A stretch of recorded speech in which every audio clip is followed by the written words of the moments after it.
الذكر فهل من مدكر بسم اللہ الرحمن الرحیم۔ انکا بے شک آپ لا تہدی نہیں ہدایت دے سکتے من احببتا جسے آپ محبوب رکھتے ہیں، ولیکن اللہ لیکن اللہ تعالیٰ یہدی وہ ہدایت دیتا ہے من یشاء جسے وہ چاہتا ہے، وہو اعلم بالمہتدین اور وہ خوب جاننے والا ہے ہدایت پانے والوں کو۔ وقالو اور انہوں نے کہا ان نتبع الہدی معک اگر ہم پیروی کر لیں ہدایت کی آپ کے ساتھ، نتخطف من ارضنا تو ہم اچک لیے جائیں گے اپنی زمین سے، اولم نمکن لہم حرما آمنا کیا نہیں ہم نے ان کو رہنے کے لیے جگہ دی پرامن حرم کی، یجبا الیہ اکٹھے کر کے لائے جاتے ہیں اس کی طرف ثمرات کل شیء ہر چیز کا ایک ثمر، رزقا من لدنا یہ رزق ہے ہماری طرف سے ہی، ولیکن اور لیکن اکثرہم ان میں سے اکثر لا یعلمون وہ نہیں جانتے۔ وَكَمْ أَهْلَكْنَا مِنْ قَرْيَةٍ اور کتنی ہی بستیوں کو ہم نے ہلاک کیا، بطرت معیشتها جو اپنی معیشت پر اتراتی تھی تکبر کرتی تھی، وَتِلْكَ مَسَاكِنُهُمْ تو یہ ان کے مسکن ان کے گھر پڑے ہوئے ہیں، لَن تُسْكَن مِّن بَعْدِهِمْ نہیں رہے ان کے گھروں میں ان کے بعد الا قلیلا مگر تھوڑے ہی، وَكُنَّا نَحْنُ الْوَارِثِينَ اور ہم ہی وارث ہیں، وَمَا كَانَ رَبُّكَ مُهْلِكَ الْقُرَىٰ اور نہیں ہے آپ کا رب کسی بستی کو ہلاک کرنے والا، حتیٰ یہاں تک کہ یبعث فی امہا رسولا وہ بھیجے اس کے مرکز میں کوئی پیغام پہنچانے والا، یتلو علیہم آیاتنا جو ان پر ہماری آیات پڑھتا ہو، وما کننا مہلک القریٰ اور نہیں ہے ہم ہلاک کرنے والے بستی والوں کو، الا مگر واہلوہا اور اس حال میں کہ اس کے رہنے والے ظالمون ظلم کرنے والے بن جائیں، وما اوتیتم اور جو کچھ بھی تم دیے گئے ہو من شیء کچھ بھی، فمتاع الحیات الدنیا بس یہ دنیا کا ساز و سامان ہے، وزینتہا اور اس کی زیب و زینت ہے، وما عند اللہ اور جو اللہ تعالیٰ کے پاس ہے، خیر وہ بہت بہتر بھی ہے، وابقا اور باقی رہنے والا بھی ہے، افلا تعقلون کیا پس سمجھتے نہیں ہو تم۔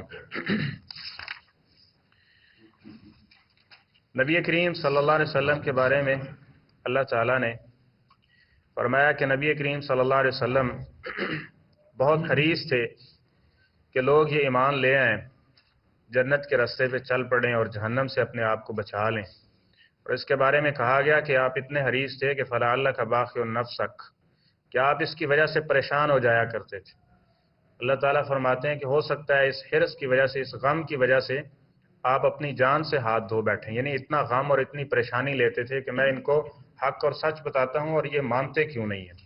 لیکن ہدایت کس کے ہاتھ میں ہے؟ وہ اللہ تعالیٰ کے ہاتھ میں ہے۔ فرمایا محبوب صلی اللہ علیہ وسلم آپ کا کام یہ ہے لست علیہم بمسیطر آپ دروغے نہیں ہیں، انما انت مذکر آپ نصیحت کرنے والے ہیں، اللہ کا پیغام پہنچانے والے ہیں، اللہ جس کو چاہے گا ہدایت عطا کر دے گا۔ تو یہاں بھی وہی فرمایا گیا کہ اب اتنی واضح سی باتیں جس طرح ہم پڑھ رہے ہیں اس صاحب کا سبق میں، تو فرمایا اس کے باوجود جس طرح آج بھی اکثر لوگ سوال کرتے ہیں کہ علم ہونے کے باوجود اکثر لوگ عمل کیوں نہیں کرتے، کیا ان کو مسئلے کا علم نہیں ہے؟ سب سے پہلی چیز تو یہ ہے کہ مسئلے کا علم ہو نہ ہو، جب تک اللہ ہدایت کی توفیق نہ دے کوئی شخص ہدایت نہیں پا سکتا، اور اگر سننے کے باوجود علم ہونے کے باوجود عمل کی توفیق نہیں نہ مل رہی، پھر اس سے رابطہ کیجیے، اس کے ساتھ تعلق مضبوط کیجیے، استغفار کیجیے اور اس سے ہدایت کی توفیق مانگیے، اور اس سے کہیے کہ اللہ ہمیں ایسا نہ کر دینا کہ ہمیں علم ہو ایک مسئلے کا اور پھر ہم اس کے مطابق عمل نہ کر پائیں یا اس کے مخالف زندگی بسر کرتے رہیں، اللہ ہمیں ایسا نہ کرنا، بلکہ ہم سنتے جائیں سمعنا و اطعنا جو یہ کہنے والے لوگ تھے ہمیں ان میں شامل کر دینا۔ اور یہاں بھی ایک اس طرح کی مثال موجود ہے، نبی کریم صلی اللہ علیہ وسلم کی ایک محبوب شخصیت تھی اور نبی کریم صلی اللہ علیہ وسلم کو بھی وہ بہت پسند کرتے تھے، یعنی قرابت داری کے اعتبار سے بھی آپ کے ساتھ بڑا تعلق تھا، یعنی آپ کے چچا ابو طالب تھے۔ تمام مفسرین کا اس بارے اتفاق ہے کہ یہ آیت ان کے بارے میں نازل ہوئی تھی کہ نبی کریم صلی اللہ علیہ وسلم ان کو آخری وقت میں جا کے دعوت دیتے رہے کہ اے چچا میرے کان میں ہی لا الہ الا اللہ پڑھ دو، وحاج بکا بہا عند اللہ، میں اللہ کے ہاں آپ کے پاس یہی کلمہ لے کے کھڑا ہو جاؤں گا حجت کے لیے کہ اللہ میرے چچا نے میرے کان میں کلمہ پڑھ دیا تھا۔ لیکن وہاں عبداللہ بن عتبہ تھا اور دوسرا ابو جہل تھا، اور اس نے کہا جاتے جاتے اپنے باپ دادا کے دین کو چھوڑ کے جا رہے ہو، باپ دادا کے دین کو چھوڑ کے جا رہی، یعنی آر دلا رہے تھے۔ اور نبی کریم صلی اللہ علیہ وسلم نے فرمایا ان کا آخری جملہ یہی تھا کہ میں علی ملت عبد المطلب، میں عبد المطلب کا جو دین ہے نا اسی کے اوپر جا رہا ہوں، کلمہ نہیں پڑھا۔ اور نبی کریم صلی اللہ علیہ وسلم اسی حالت میں روتے ہوئے واپس آیا، اور فرمایا اس موقع پہ نبی کریم صلی اللہ علیہ وسلم نے